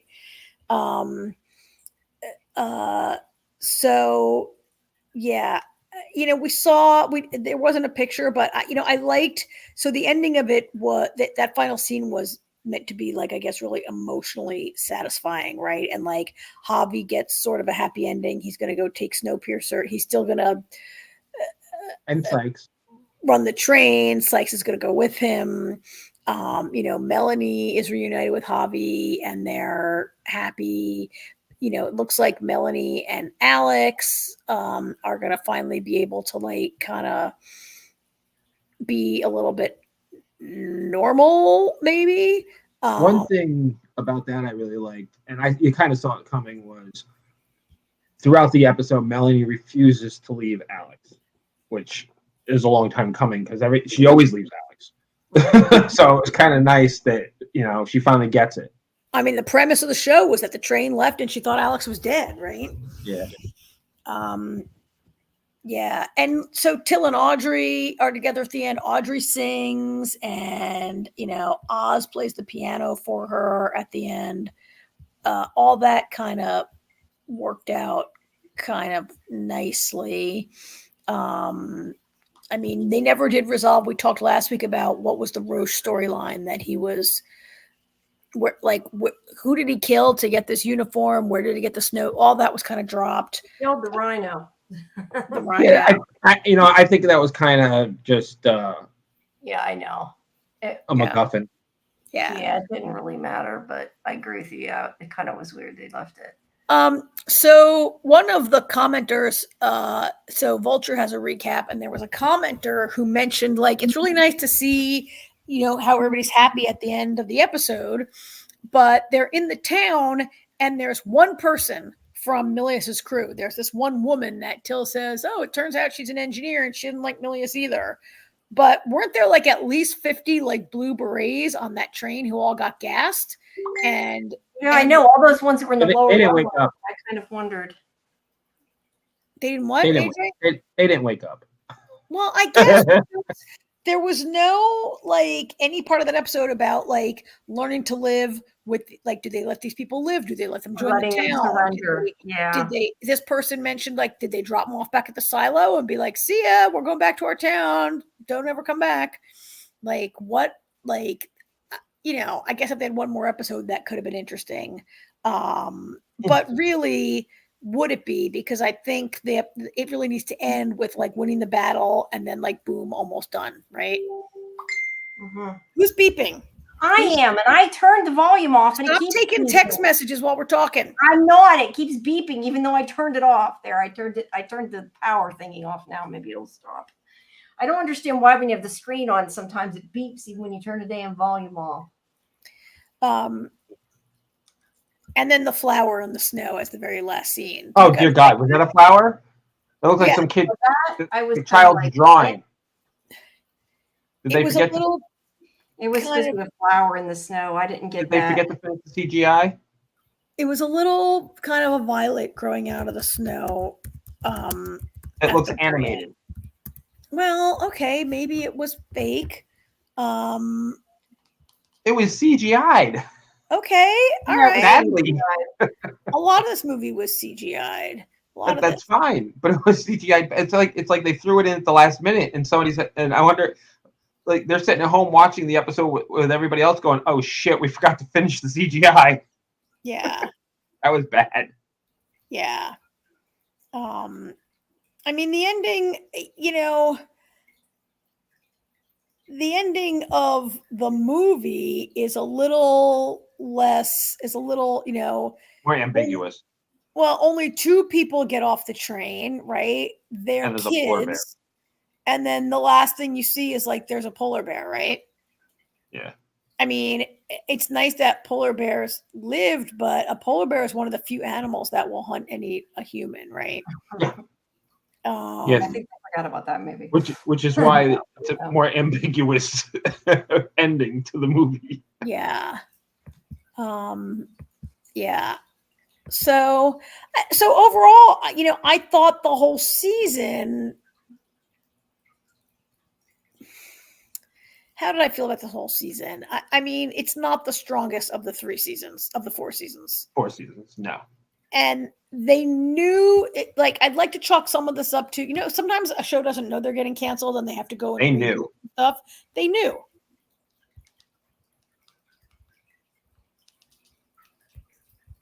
So yeah, it's a little. I like the series. Overall, I'd recommend it to people to watch, but the 4th season is maybe not the strongest season. Yeah, I mean, overall, I feel season 4 was good. It could have been better. It wasn't a bad season. I didn't have a lot to complain. Other than the villains, I didn't have much to complain about. I mean, so my complaints about Milius weren't that I didn't like the villain. I wanted to punch the guy every week, which makes him a good villain. I mean, everything was good up till Nema, honestly. Until they killed Wilf. I mean, they killed Wilfred and Milius in the same episode, for crying out loud. Yeah, that's right, they did. It kind of would have made more sense. We've had 1, 2, we have 4 weeks of just Milius or just Nema. Yeah. That's what hurt. That's I mean, if you don't do that, if you have either you kill Milius and Wilford's the big bad the rest of the way through, or Milius is just the bad all the way through, you have a stronger season.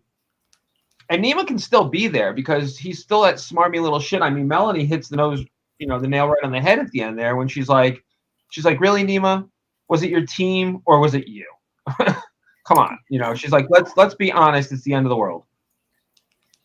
It kind of, to me, almost would have made sense for Wilford to kill Nema, and then Milius is committed to the launch, and Melanie has to convince him because, I mean, if Nema's not going to listen to the science anyway, then can it just be Milius who's not listening to the science?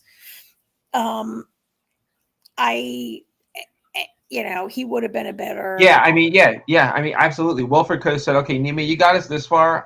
Let the professionals actually handle this now because you're an idiot." Yeah. And I could actually hear Wilford saying something literally right along those lines. Yeah. I mean, the number one worst thing of the whole season was having Wilford commit. None of us believe that Wilford would ever commit suicide, right? Oh, I agree. That was bad. Yeah. I don't know. And while a great reveal and that's the other thing, like it was such a great reveal that Wilford could walk around outside with no coat on. And then it killed him. And it went nowhere. It went nowhere. Yeah. Yeah. 2 seconds after he gets on the train, he kills himself. It's like, what was the point? Yeah. Yeah, I don't know. I mean, maybe, he had they had envisioned 5 seasons originally. So obviously season 4 was kind of chopped into, spliced into 2. Yeah. And he hit the high points, I guess.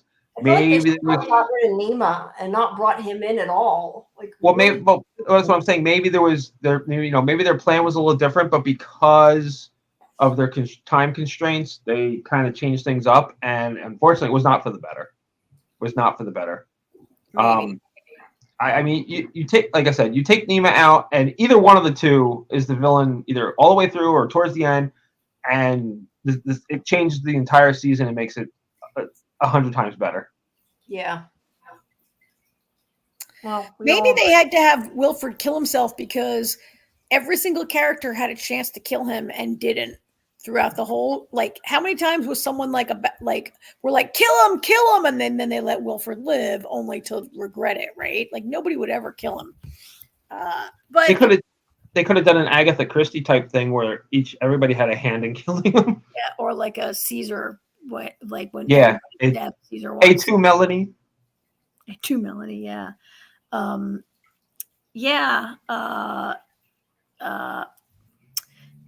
It was a little bit of the villains were not, when they finally brought in an external villain, it all fell apart. I mean, maybe Wilford being to just not have Wilford be the big bad to the very end. I just don't understand it, right? It is what it is. Yep. So, well, I enjoyed it. And I know you guys don't watch the Boys, but Daveed Diggs is going to be in the Boys next season. Oh yeah. Yep. So I'm excited for that, and I can't wait to see what Allison Wright does next. Maybe she can get a job on The Diplomat. Allison Wright, man, yeah, she's. Fit right in over there. I'd love to know what she's doing next, because she is so fantastic. Yeah. One of the best actors working on TV right now, I think, and not seen often enough. And I just looked at her IMDb, and she's got something coming up, a movie coming up. I don't know how big a role she has, but she has a movie coming up, so maybe we'll hear from her again soon. So anyhow, that's it for our show this week, huh? I think so. I think we've gone through everything. Yep. So, all right. Well, great talking to you guys. Yep. We'll be back next week. If you've stuck through with us this long, we appreciate it. And once again, I'm sure you all know this by now, but Ricky Hay, sorry, I can't talk, will be on next week to talk about From. And if you missed any of this, you can go back and stream it on our YouTube page. And I got some fun questions for him next week. I'm sorry, what? I said I have some fun questions for him next week. That's good. That's good. And I just again want to say thank you to all of you that joined us this week. Our new watchers. We appreciate it. Sure did. Yes. Tell your friends. We're fun. Yes. Talk to us. All right. All right. Talk to you next week. Guys. All right. Good night, everybody. Thank you for listening to us. Yep. Bye-bye. All right.